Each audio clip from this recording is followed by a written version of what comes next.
ধর্মীয় স্থানকে রাজনীতির ঊর্ধ্বে রেখে এক অনন্য নজির গড়ল বীরভূমের সতীপীঠ কঙ্কালীতলা মন্দির। এদিন ঐতিহ্যবাহী সতীপীঠ কঙ্কালীতলা মন্দিরে আয়োজন করা হয় বিশেষ শুদ্ধিকরণ কর্মসূচি।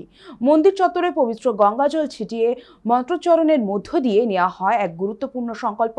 মন্দির প্রাঙ্গণে আর কোনো রাজনৈতিক কার্যকলাপ, প্রচার কিংবা রাজনৈতিক আলোচনা চলবে না। মন্দিরের পুরোহিত ও স্থানীয় বাসিন্দাদের উপস্থিতিতে সম্পন্ন হয় এই কর্মসূচি।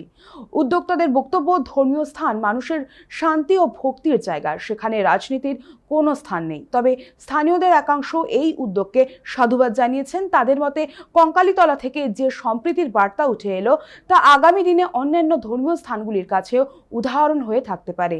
এখন থেকে কঙ্কালীতলা মন্দির শুধুই ভক্তি, শান্তি ও সম্প্রীতির কেন্দ্র হিসেবেই পরিচিত হোক, এমনটাই আশা সকলের।